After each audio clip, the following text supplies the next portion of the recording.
오늘 이 밤에 신앙전수라는 제목으로 우리 함께 말씀을 좀 나누었으면 좋겠습니다. 우리 옆에 계신 분들께 먼저 한번 인사 좀 했으면 좋겠어요. 우리 옆에 계신 분 바라보시면서 함께함이 행복입니다. 그렇게 한번 인사할까요? 함께함이 행복입니다. 네, 우리 한 번만 더, 아니 두 번만 더 인사할 건데요. 우리 성도님들, 여기 있는 우리 다음 세대를 향해서 이렇게 한번 인사해 주세요. 사랑하고 축복한다. 그렇게 한번 인사해 주세요. 고맙습니다. 우리 여기 다음 세대 우리 청소년 청년들, 우리 성도님들을 향해서 이렇게 한번 인사할까요? 감사합니다. 사랑합니다. 네, 아유 감사합니다. 그런 것 같아요. 우리가 이렇게 말씀을 나누면서 함께 또 눈을 바라보고 하나님의 은혜를 나누고 또 우리가 서로 바라보는 그 얼굴 가운데 하나님의 형상이 보여지고 그것이 참 은혜이지 않은가 싶습니다. 특별히 2월은 다음 세대의 이런 수련회들이 또 이렇게 준비되어지고 진행되어지는 그런 달이죠. 우리 청소년들 다음 주에 13일부터 15일까지 광고 드렸지만 수련회가 진행되어집니다. 그리고 딱 한 주가 지나고 나면 그 다음 주에는 우리 청년들이 또 수련회를 합니다. 네, 또 특별히 우리 담임 목사님께서 힘내라고 저에게 또 이 부족한 사람에게 이 강단까지 허락하여 주셔서 하나님께서 허락하여 주셔서 또 우리 오늘은 특별히 다음 세대를 위한 그런 말씀을 우리 함께 좀 나누었으면 좋겠어요. 그래서 우리 오늘 사실 다음 세대를 위한 말씀이긴 하지만 사실 우리 모든 세대가 좀 하나 되어지고 우리 모든 세대가 한 마음 되어지고 우리 모든 세대가 하나님 앞에 한 방향을 가지고 그렇게 좀 회복되어지는 그런 이 밤이 되었으면 좋겠습니다. 할렐루야, 아멘. 이런 생각을 해봅니다. 우리 청소년들, 우리 청년들 참 어려운 시절 가운데 사실은 살아가는 세대입니다. 코로나가 왔죠. 이런 시기가 없었잖아요. 코로나가 오게 되고 수련회뿐만이 아니라 예배들이 문을 닫는 그런 상황들이 3년 동안 지속되어지고 참 어려운 상황들, 어쩌면 우리 어른들, 우리 장년분들도 그 상황을 같이 보냈겠지만 그래도 오랜 시간 신앙생활을 해오고 그래도 그렇게 해오시던 우리 어른들보다 그 타격은 다음 세대에게 훨씬 더 크게 미치지 않았나 그렇게 생각해 보게 됩니다. 청년들이 비전을 품고 우리 청소년들이 꿈을 꾸고 달려나가야 할 시기, 하나님의 말씀을 듣고 신앙의 비전을 품고 달려나갈 시기에 참 어려운 시간을 보냈어요. 그렇지만 우리가 이 시간들이 이제는 좀 회복되어지고 이제는 우리가 마스크도 벗고 이렇게 예배를 드리면서 하나님 앞에 조금 이런 결단이 있었으면 좋겠어요. 이전에 우리가 했던 그런 신앙 회복을 넘어서서 그것보다 더 큰 신앙 회복이 우리 가운데 있었으면 좋겠습니다. 우리가 이전의 것을 바라보지 말고 오늘 우리가 하나님 말씀 나눌 때는 더 큰 은혜를 주실 하나님 바라보면서 그 믿음의 눈을 열고 우리 함께 말씀을 좀 나누었으면 좋겠습니다. 자, 그러면 그렇게 나아가려면 과연 우리 청년들, 청소년들에게 우리가 어떤 신앙적인 준비가 필요할까? 그것을 좀 고민해 봐야 될 것 같아요. 그냥 우리가 코로나가 해제되었습니다, 마스크를 벗습니다 라고 해서 우리 신앙이 해결되지는 않습니다.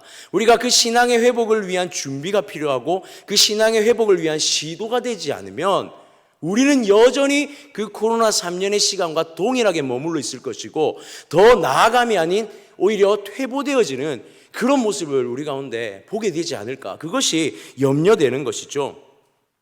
그러면서 우리 특별히 다음 세대 신앙의 중요성, 이제 더 이상 말하지 않아도 됩니다.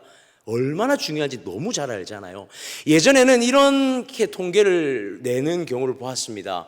성도님들 숫자에 10분의 1의 청소년이 나오면 10분의 1의 청년이 출석을 하면 그래도 이 교회는 기본은 하는구나 라고 생각을 했습니다. 요즘에는 어떤 줄 아십니까?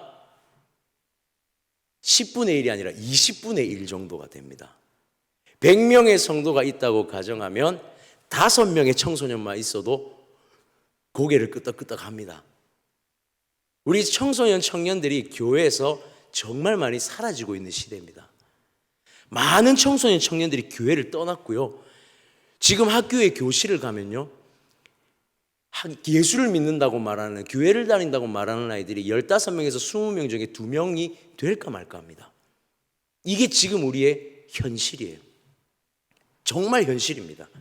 교회를 나오지만 믿음이 없는 청년, 청소년들이 너무나 많고요. 그것을 회복하려고 시도하지 않는 경우도 너무나 많습니다.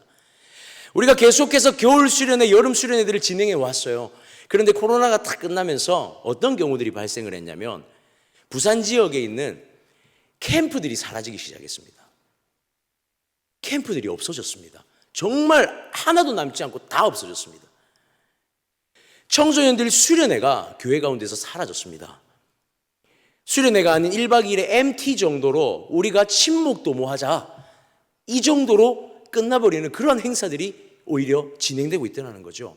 수련회 이제는 그렇게 중요한 행사가 아니게 되었습니다. 그게 지금 우리 청소년 청년들의 교회의 실태입니다. 우리는 고민해야겠죠. 우리 고민해야 됩니다. 그냥 단순히 지금 있는 그대로 우리가 이대로 신앙을 가지고 갈 것인가, 아니면 우리가 지금 이 상황에서 어떻게 했을 때 우리 다음 세대들, 우리 청소년 청년들이 살아날 수 있을까, 우리는 그 신앙에 대해서 충분히 고민하고 나아가야 합니다.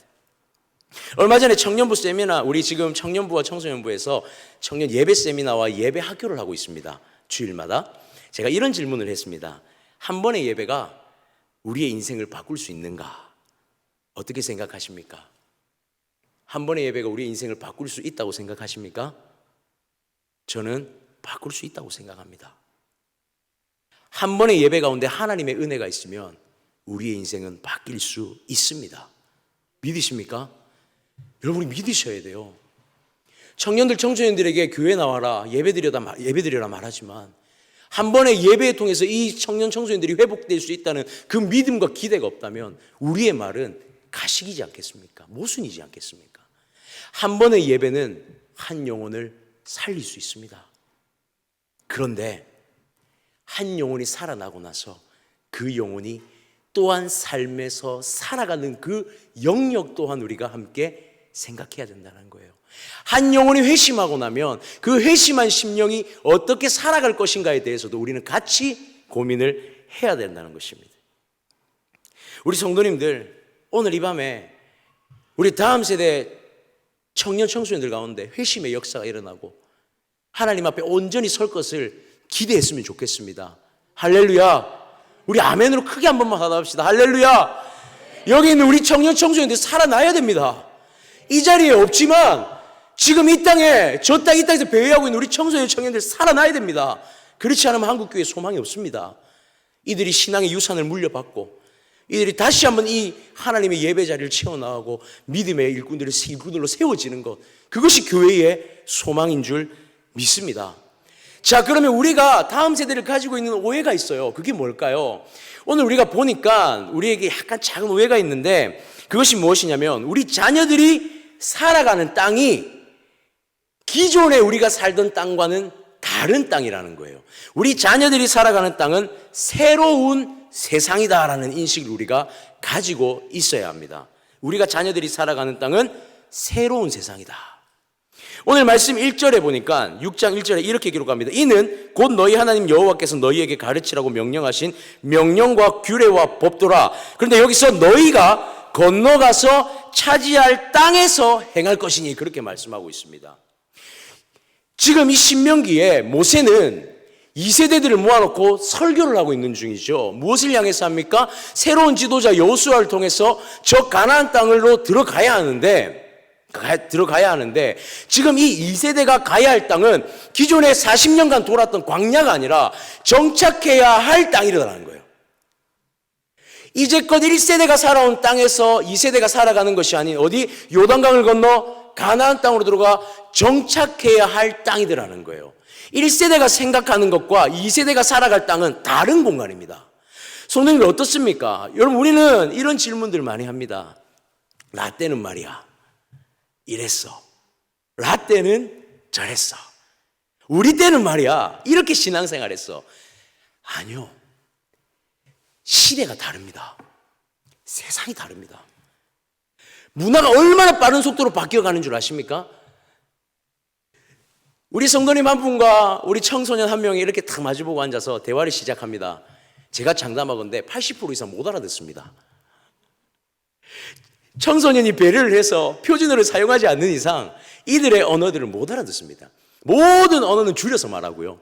모든 언어는 자신들의 언어로 말을 합니다. 우리 청소년부를 섬기는 선생님들 어떻습니까? 몇 %나 이해가 됩니까? 혹시 지금 저 길거리를 가보시겠습니까? 청소년 청년들이 정말 이 동네만 해도 엄청난 인파가 지금 이 불금을 즐기고 있습니다. 지금 저곳에 나가서 귀를 한번 열어보십시오. 우리가 상상도 할 수 없는 언어들이 선포되어지고 있습니다. 못 알아듣습니다. 하물며 듣기 민망한 욕설들과 비속어들 또한 난무하고 있는 게 현실입니다. 문화는 어떻습니까? 우리가 상상할 수 없을 정도로 빠르게 바뀌어가죠. 빠르게 바뀌어갑니다. 이게 우리 청년들이 살아가는 세상입니다. 우리 시대와 같습니까? 우리 성도님들의 시대와 제 시대가 다릅니다. 제 시대와 우리 아이들의 시대가 다릅니다. 이건 인정해야 할 부분입니다. 지금 모세는 이런 상황 속에서 이스라엘 백성 2세대를 바라볼 때에 분명히 다른 세상에서 살아간다는 걸 인지하고 이 설교를 하고 있다는 사실이에요. 모세는 2세대를 바라볼 때에 1세대가 살았던 광야가 아니라 들어가서 머물 땅, 정착할 땅에서 이들이 어떻게 살아갈 건지에 대해서 고민하고 있더라는 거예요. 그러면 이 모세의 심정이 어땠을까? 여러분, 신명기의 말씀을 이렇게 쭉 읽어보면 이 신명기는 매우 뚜렷한 감정의 선이 있습니다. 긴박합니다. 절박합니다.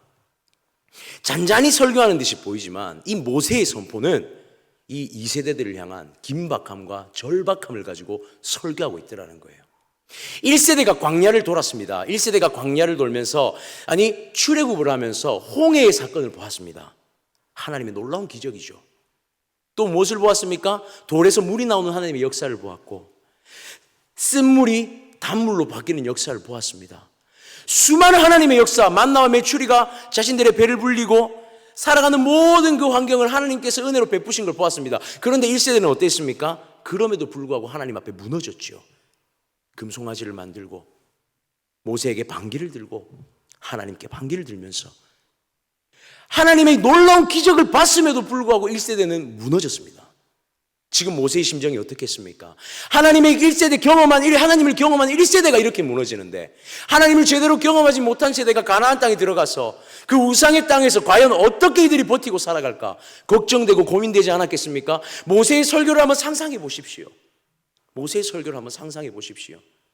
얼마나 애절했고 긴박했고 절박했는지 2세대들이 들어가 살아야 했기에 하나님은 그들을 가나안 땅에 들여보내기로 결정하셨기에 모세는 충분히 그 마음에 2세대들을 향한 마음이 절박했다는 것, 우리는 그것을 볼 필요가 있다는 것입니다. 사랑하는 성도님들, 우리 다음 세대를 보면서 절박해야 됩니다.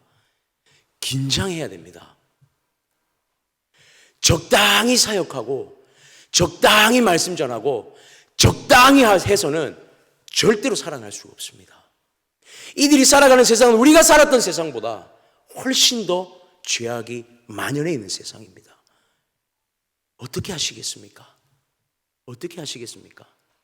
말씀을 준비하면서 다시 한 번 더 제 마음에 그 절박함이 훨씬 더 강력하게 다가오더라고요. 이렇게 청소년 사역을 하다 보면 갓 소년원에서 나온 친구들을 만나기도 합니다. 여러 종류의 청소년들을 만나요. 제가 봤을 때 우리 교회 청소년들은 너무 예쁘고 사랑스럽고 따뜻한 아이들입니다.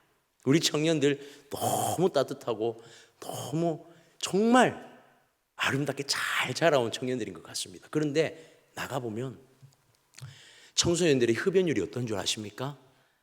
이미 학교에서 흡연율이 60%를 넘었습니다. 청소년들의 음주 문화는 우리가 상상할 수 없을 정도 약 60에 70% 이상을 넘어가고 있습니다. 통계로는 이미 말을 할 수가 없습니다. 통계로는 그 수치를 낼 수가 없어요.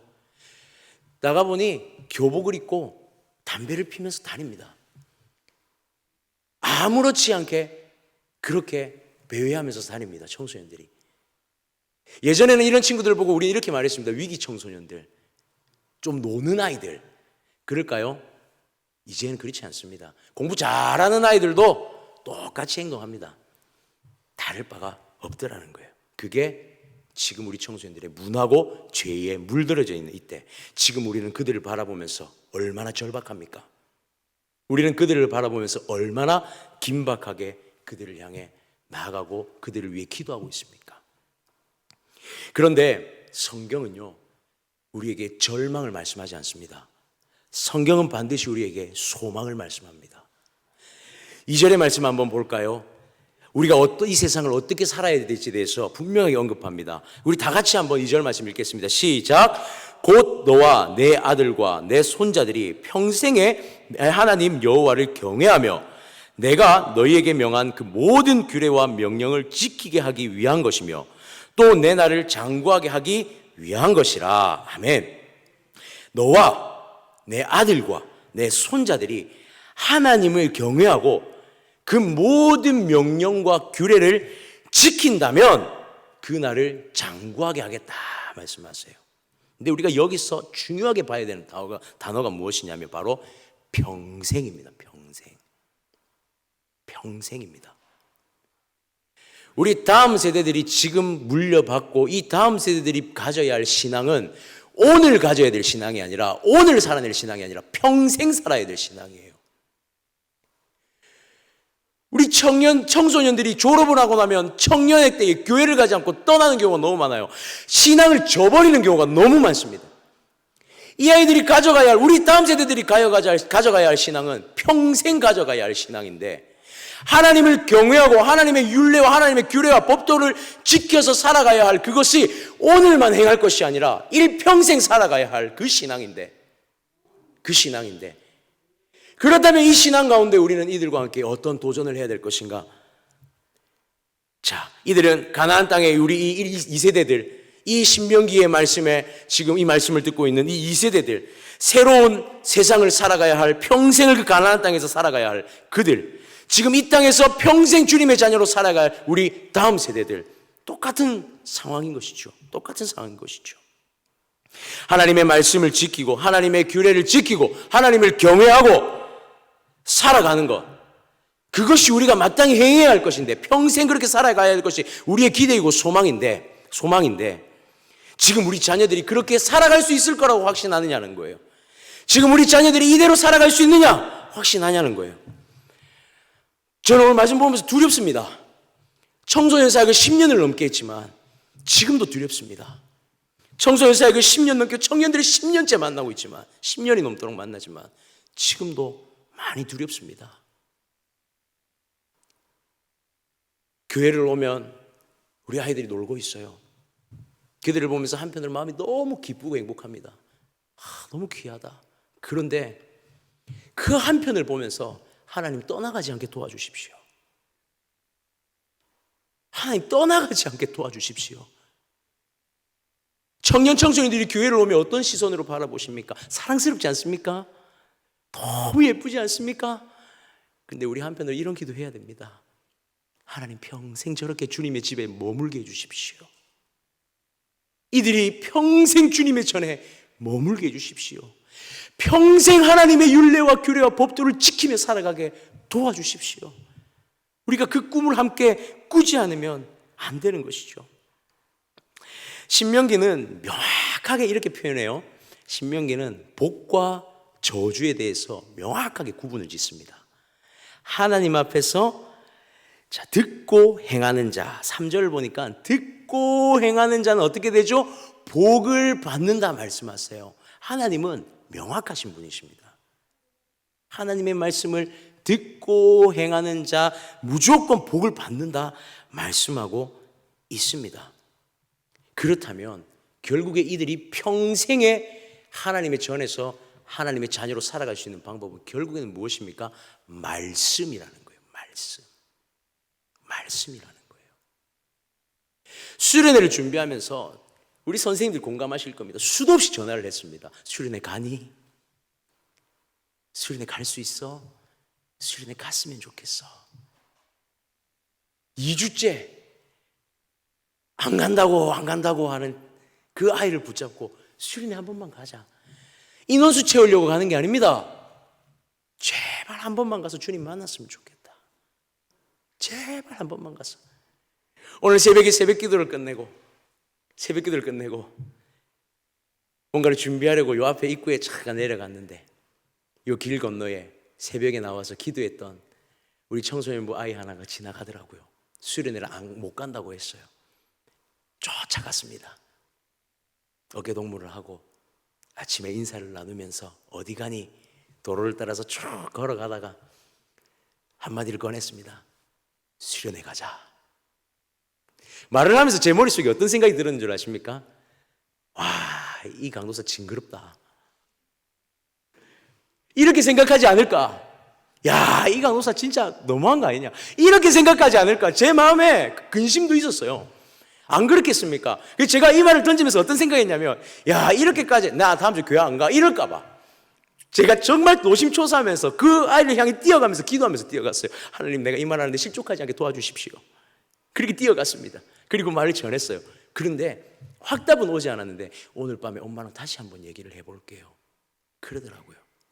누군가 우리에게 그렇게 말합니다. 꼭 그렇게까지 해야 되니? 꼭 그렇게까지 사역해야 돼? 꼭 그렇게 강조해야 돼? 해야 됩니다. 안 하면 안 됩니다. 누군가가 손을 놓아버리면 이들이 죄에 빠지는 건 찰나의 순간에 한순간에 빠져버립니다.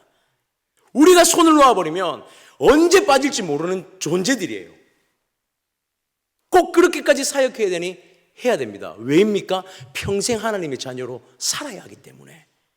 이들이 평생 하나님의 자녀로 살아야 되기 때문에 우리는 절대로 포기할 수가 없는 것입니다. 그러면 우리가 절대 포기하지 말아야 될 것은 거기에 다가가는 것도 중요하지만 제일 중요한 게 뭡니까? 아까 말씀드렸듯 말씀이에요. 말씀.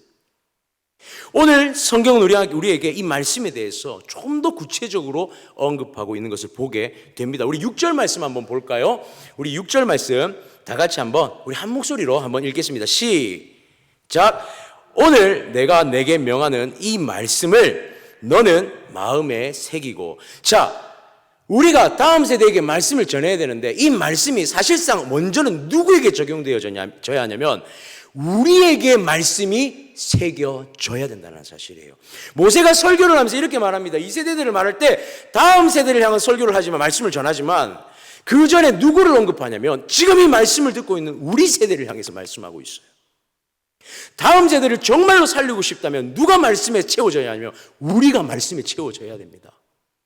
우리가 말씀에 채워지지 않으면 다음 세대를 향한 말씀을 누가 전하겠습니까? 누가 전하겠습니까? 코로나19가 시작되고 나서 다음 세대 사역이나 또는 교회 예배의 사역 가운데 가장 많이 거론된 것이 뭐냐면 가정예배입니다. 가정예배를 회복해야 된다. 가정예배를 살려야 된다. 그런데 가정예배를 회복하고 가정예배를 살리려고 해보니까 이게 어렵더라는 것이죠. 왜냐하면 그동안 가정예배를 드리지 않았었던 거예요.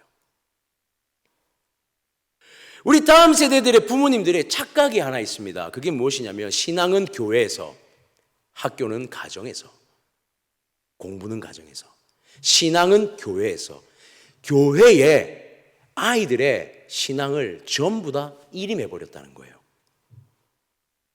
여러분 좀 인정되지 않습니까? 한 영혼이 비틀어지고 한 영혼이 떠나가면 뭐 누구에게 탓을 합니까? 교회가 좀 부서에서 잘하지, 좀 부서에서 잘 챙기지. 그런데 한번 잘 생각해 보십시오. 정작 신앙의 그 원동력이 되어야 할 것은 교회이자 또한 가정이라는 사실이에요. 우리가 그것을 간과하면 안 됩니다. 1세기에 초대교회의 교회의 모습은 어땠습니까? 초대교회는 교회가 곧 가정이었습니다. 1세기에 보면 1세기에 초기 교회의 모습을 그리는 책이 한 권이 있어요. 1세기 교회 예배 이야기라 하는 책이 하나 있는데 여기에 푸블리오스라는 이 주인공이 등장을 합니다. 이 사람은 믿지 않는 사람이에요. 근데 글레멘드라는 여인에 의해서 이 사람이 한 가정에 초청을 받습니다. 그리고 초청을 받아 갔더니 이 집이 누구의 집이냐면 이 집이 누구의 집이냐면 브리스길라와 아굴라의 집이에요. 그런데 그 집에 들어갔더니 이쪽 집에 종도 있고 이쪽 집에 주인도 있어요. 여러 종류의 사람들이 모여있고 한쪽에는 아이들이 막 모여 있습니다. 거기서 식사의 교제를 나누기 시작합니다. 근데 이 푸블리오스가 식사를 하다가 그렇게 물어봐요. 예배는 대체 언제 드려요? 그렇게 물어봅니다. 그러자 푸블리오스를 데려왔던 글레멘더가 무엇이라고 대답하냐면 당신이 이 문을 통과하는 순간부터 예배는 시작되었습니다. 사랑하는 성도님들, 가정이 곧 예배의 현장이고 가정이 곧 신앙의 현장입니다. 그런데 우리는 착각하고 있어요. 신앙 전수를 교회에서 해야 된다고 생각합니다. 그러다 보니 부모 세대가 말씀을 가정에서 가르치지 않습니다. 선생님들이 수련회 가자, 수련회 가자, 수련회 가자, 수련회 가자. 아유, 우리 아이 다음에 보낼게요. 이번에 학원이 급해서, 이번에 시험이 있어서, 이번에 뭐가 있어서. 물론 다 그렇지 않습니다. 보내고 싶은데 안 가려고 하는 자녀들도 있겠죠. 그렇지만 한번 잘 생각해 보십시오. 진짜 우리 자녀가 하나님의 말씀 앞에 서기를 기대하는 마음으로 우리 자녀가 그 자녀의 신앙을 위해서 가정에서 얼마나 신앙에 대한 교육을 했냐라는 거예요. 우리를 한번 고민해 봐야 돼요.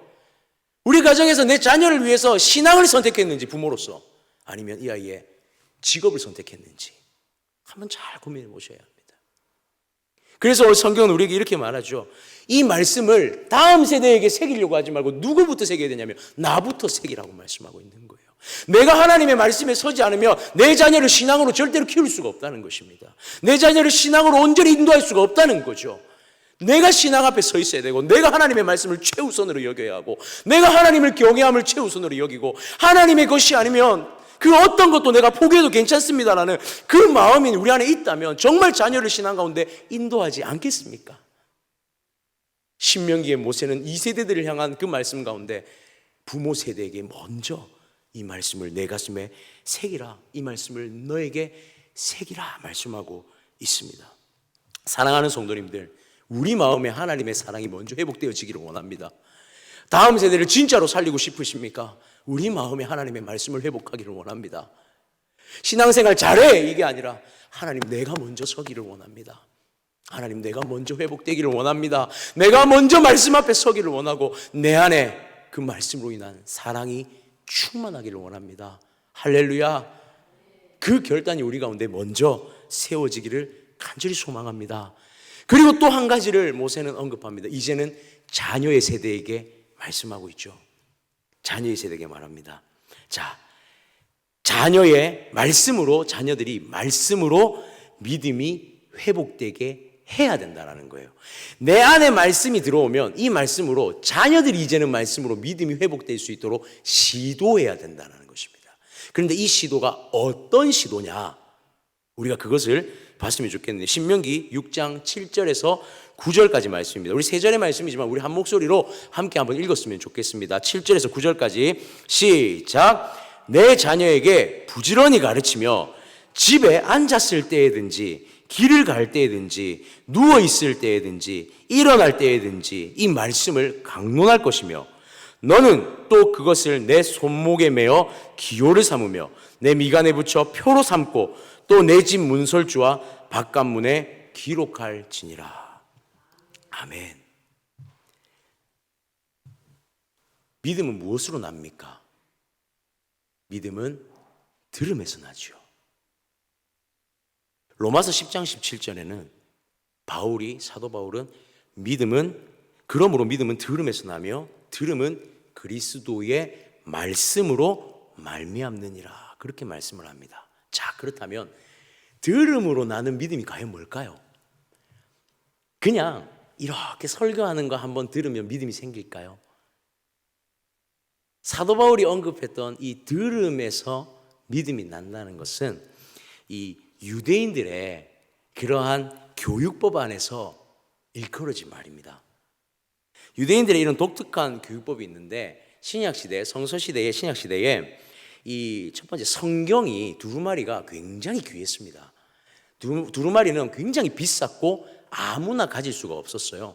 그래서 이 두루마리를 가지고 있을 수 있는 사람들이 누구였냐면 부자들 가운데 말씀을 소망하고 말씀에 대한 이 갈망이 있는 사람들, 또는 누구죠? 회당에서 읽을 두루마리가 아니면은 말씀을 들을 수 있는 곳이 없었습니다. 그래서 믿음이 들음에서 난다라고 했던 건 들음이 너무나 귀했기 때문에, 그곳이 아니면 들을 수 없었기 때문에 이 믿음이 들음에서 난다라고 말씀을 했다라는 거예요. 또 한 가지가 있습니다. 이 번역적인 문제가 있었어요. 우리가 이 70년에 이스라엘이 70년에 바벨론의 포로기의 시기가 지나가고 돌아왔을 때, 이 다음 세대들이 넘어왔을 때 이들이 사용했던 언어가 무엇이었습니까? 히브리어를 쓰기도 했지만 이들은 무슨 언어를 사용했냐면 아람어를 사용했습니다. 그러니까 한마디로 히브리어로 기록되어져 있는 하나님의 말씀을 누군가가 번역해서 낭독을 해줬어야 됐어요. 그걸 해줬던 사람이 에스라였습니다. 그러니까 말씀을 아무나 강론할 수가 없었어요. 아무나 들려줄 수가 없었기 때문에 말씀을 듣는다는 것 자체가 우리가 지금 이렇게 설교하고 인터넷 틀면 나오고 유튜브 틀면 나오는 그런 말씀에 충만한 시대가 아니라 말씀이 너무나 귀한 시대였다는 거예요. 그래서 말씀을 듣는 것밖에는 믿음이 날 수 없다라고 말했던 것이 바로 거기에 있습니다. 성서 시대도 마찬가지죠. 신약 시대도 헬라어가 있던 시대입니다. 그런 시대에 히브리어로 기록되어 있는 성서 이 문서를 낭독할 수 있는 것 소수의 사람들, 서기관들이나 소수의 사람들밖에 없었다는 거죠. 믿음이 들음에서 난다는 것은 정말 이 들음이 귀했다는 것. 아무 데서나 말씀을 들을 수 없었기 때문에 말씀을 들음에서 난다. 그렇게 말씀했던 거예요. 그러면 이 듣는 사람들은 어땠을까요? 이 듣는 사람들은 이 말씀 한 번 듣기가 얼마나 귀했겠습니까? 그래서 이 말씀 한 번을 들을 때마다 뭘 했냐면 암송을 했습니다. 말씀을 들을 때마다 이것을 암송하는 것 이외에는 말씀을 다시 새기고 되낼 수 있는 이 방법이 없었던 거죠. 그래서 이들은 말씀을 계속해서 들을 때마다 암송했어요. 유대인 이 말씀이 믿음이 들으면서 난다는 것 무엇을 말하냐면 반복되는 말씀입니다. 반복되는 말씀의 훈련, 반복되는 말씀의 교육이에요. 믿음은 반복되는 말씀을 통해서 자라납니다. 우리는 지금 이 시대에 말씀이 귀한지를 잘 모릅니다. 말씀이 TV만 틀면 나오고 인터넷만 틀면 나옵니다. 말씀의 소중함이 사실상 많이, 말씀의 권위가 많이 떨어졌죠. 그래서 우리는 이 믿음이 들음에서 난다는 것을 그냥 단순히 귀로 듣는 것으로 이해해서는 안 된다는 거예요. 말씀을 귀하게 여기고 말씀을 정말 사모하면서 이 말씀을 암송하고 외우고 이 말씀을 듣는 게 얼마나 귀한지 우리 다음 세대들이 그 마음이 있어야지만, 그런데 그 마음을 어떻게 새겨줍니까? 우리가 읽어줘야 된다는 거예요. 오늘 한번 보십시오. 이 말씀을 어떻게 합니까? 자녀들에게 부지런히 가르치며 집에 앉았을 때든지 길을 갈 때든지 누워있을 때든지 이 말씀을 강론하라, 그렇게 말씀합니다. 우리 자녀들에게 얼마나 많은 말씀을 우리 성도님들 가르치고 우리 자녀들에게 얼마나 많은 말씀을 요구하였습니까? 어린 시절이 생각이 납니다. 말씀을 안 읽으면 밥을 안 주던 그런 시절이 있었습니다. 저에게도 말씀을 한 글자 한 글자 쓰지 않으면 항상 말씀을 틀어놨던 저희 어머니, 성경책을 이렇게 성경책이 있으면 성경책 위로는 지나가지도 못하게 하셨어요. 성경책을 넘지도 못하게 하셨어요. 이것은 신앙의 어떤 정해진 건 아니지만 저는 그게 참 때로는 감사합니다. 성경책을 들고 다닐 때마다 저는 성경책을 이렇게 안고 다닐 때가 참 행복합니다. 하나님 말씀이 이 성경책 자체가 대단한 게 아니라 이 하나님 말씀을 그냥 참 사모하는 마음으로 이렇게 안고 다닐 때가 참 행복합니다. 부모의 신앙교육이 얼마나 중요한지 말씀을 가르치고 말씀을 강론하고 말씀을 끊임없이 사모하게 하고 그 가르침이 지금의 우리를 있게 하지 않았나, 저는 그렇게 믿습니다. 저는 그렇게 믿습니다. 랍비 문헌에 보면 이런 기록이 있어요. 수업을 100번 반복하는 랍비는 101번 반복하는 랍비와 감히 견줄 수 없다. 한 번의 차이죠. 그 한 번의 차이는 견줄 수 없다. 랍비의 문헌에 기록되어 있습니다. 토라를 공부하고 반복해서 복습하지 않는 학생은 씨를 뿌리고 수확하지 않는 것과 같다라고 말씀해요. 반복하는 것. 저는 그래서 우리 다음 세대를 향해서 또 그렇게 말할 겁니다. 수련회 가자. 예배 나와라. 말씀 들어야 된다. 학원이 있으니까 오늘 좀 봐주세요. 여러분 한번 상상해 보십시오. 그 한 번의 예배가 어쩌면 이 다음 세대들이 일평생을 좌우할 수도 있다면 우리 뭘 선택하게 하시겠습니까? 그 한 번의 예배가 이들의 일평생을 좌우하게 한다면 우리는 이들에게 말씀을 들으러 나오라고 매달려야 되지 않겠습니까? 저는 오늘 이 강단에서 저와 우리 사랑하는 성도님들, 우리 다음 세대가 같이 결단했으면 좋겠어요. 우리 성도님들 마음에 그 마음이 있었으면 좋겠습니다. 내가 말씀을 내 마음에 새겨서 우리 다음 세대에게 흘려주리라. 우리 다음 세대들에게는 이런 마음이 있었으면 좋겠습니다. 내가 그 말씀을 잘 받아먹고 일평생 주님만 바라보리라. 그것이 결단되어지는 것이 예배의 현장이지 않겠습니까? 오늘 마지막으로 한 가지를 더 말씀합니다. 오늘 말씀해 보니 말씀을 어떻게 하라고 7절과 9절, 8절과 9절이 어떻게 합니까? 이마에 손목에 걸어라 그렇게 말씀하죠. 이게 말씀을 이렇게 적으라는 뜻이 아닙니다. 여기 이렇게 적어 놓으라는 것이 아니라 이것도 유대인의 하나의 이 쉐마의 방법이었습니다. 이 머리에 작은 이런 네모난 상자를 만들어서 그것을 띠를 띠는데요, 그 안에 양피지로 된 하나님의 말씀, 양피지로 된 말씀을 넣어놔요. 그래서 이마에 이렇게 붙여 놓습니다. 손목에 그것을 똑같이 걸어 놓고 다녀요. 말씀을 사모하는 거죠. 말씀을 몸에서 떨어뜨리지 않는 겁니다. 이 말씀이 살 수 있게 한다는 것을 끊임없이 되뇌는 거예요. 반복하고 있는 거예요. 우리 다음 세대를 살릴 수 있는 방법은 말씀밖에 없습니다. 우리가 말씀에 서는 것, 우리 다음 세대가 말씀에 서는 것. 시대는 다릅니다. 우리와 살아온 시대도 다르고 환경도 다르고 다 다릅니다. 그렇지만 이것을 넘어서서 우리를 살릴 수 있는 건 단 하나입니다. 말씀. 우리를 살릴 수 있는 건 말씀 하나밖에 없습니다. 말씀을 가르쳐야 합니다. 말씀을 전해야 합니다. 말씀이 새겨지게 해야 됩니다. 그래서 어떻게 일평생 하나님 앞에 우리 자녀들이 설 수 있다면 우리는 그것을 포기하지 않고 행해야 할 줄 믿습니다. 사랑하는 성도님들, 세상은 지금 이 말씀이 선포되어지는 순간에도 변하고 있습니다. 지금도 변하고 있습니다. 격변하는 시대죠. 이제는 더 빨라집니다. 그럴수록 우리는 더욱더 말씀의 박차를 가해야 할 줄 믿습니다. 이 정도면 될 거야.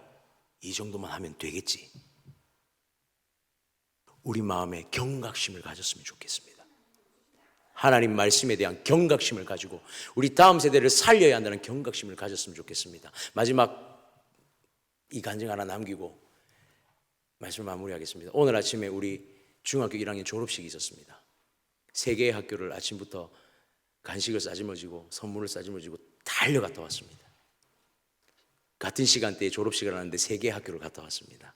하나님의 은혜로 다 만나고 사진을 찍고 돌아왔어요. 누군가가 그럽니다. 뭔 졸업식까지, 초등학교 졸업식까지 쫓아가느냐. 제가 초등학교 졸업식을 다녀왔거든요. 초등학교 졸업식까지 쫓아가느냐. 일전에 그런 일이 있었습니다. 학교에 졸업식을 갔는데 장기적으로 오지 않았던 친구 한 명을 만났습니다. 그 친구가 교회를 나왔어요. 누군가에게는 필요 없는 일일 수 있고 누군가에게는 때론 가치 없는 일같이 보일 수도 있습니다.